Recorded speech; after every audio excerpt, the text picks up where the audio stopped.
చిత్తూరు జిల్లా తవణంపల్లి మండలం జొన్నకురకల్ గ్రామంలో స్మార్ట్ రేషన్ కార్డుల పంపిణీ జరిగింది. ఈ కార్యక్రమంలో రాష్ట్ర అధికార ప్రతినిధి సప్తగిరి ప్రసాద్, వీఆర్ఓ ప్రకాష్, మధుకుమార్, రామచంద్ర, డీలర్ శాంత సుబ్బారెడ్డి పాల్గొన్నారు. రేషన్ సరఫరాలో పారదర్శకత కోసం ప్రభుత్వం స్మార్ట్ కార్డు విధానాన్ని అమలు చేస్తోందని, పెన్షన్లు అర్హులందరికీ అందేలా చర్యలు తీసుకుంటున్నామని సప్తగిరి ప్రసాద్ తెలిపారు. ఈ పంపిణీ కార్యక్రమం ద్వారా అర్హులైన లబ్ధిదారులకు మెరుగైన సేవలు అందించాలని ప్రభుత్వం లక్ష్యంగా పెట్టుకుందని అన్నారు. ఈరోజు రాష్ట్ర ప్రభుత్వం ఎప్పుడూ లేని విధంగా సంచలనాత్మకంగా రేషన్ కార్డు కాకుండా స్మార్ట్ రేషన్ కార్డులు పంపిణీ చేస్తా ఉంది.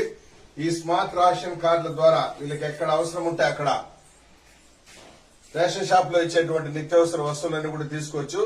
ఇది ఒక సంచలనాత్మకమైనటువంటి నిర్ణయం. ఏటీఎం కార్డులు ఎట్లుంటుందో ఈ స్మార్ట్ రేషన్ కార్డులు కూడా అట్లా ఉంటుంది. ఈ రోజు మొట్టమొదటిసారిగా ఈ పెద్దానికి ఇస్తున్నాము.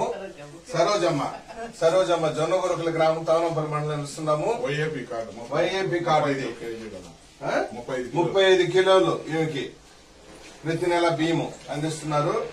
అందరూ కూడా గట్టిగా చప్పట్లు తట్టి మీకు నిర్ణయాలు ఆమోదించాలి. అదేవిధంగా కొందరికి ఒక అపవాదం ఉంది, పెన్షన్లు తీసేస్తున్నారని చెప్పేసి. ఈ రోజే సమాచారం వచ్చింది, నిన్ననే జీవో కూడా వచ్చింది.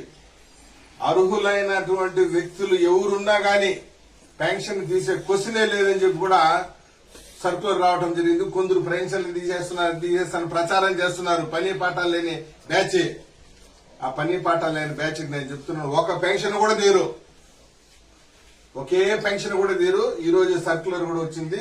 అందరి సెల్ ఫోన్లకు వాయిస్ మెసేజ్ కూడా వస్తుంది. కాబట్టి ఎవరు ఆందోళన పడాల్సిన లేదు. చింతించకుండా నిశ్చింతగా ఉండండి. డూప్లికేట్ బ్యాచ్ ఉంటే మాత్రం మనం ఏం చేయలేము.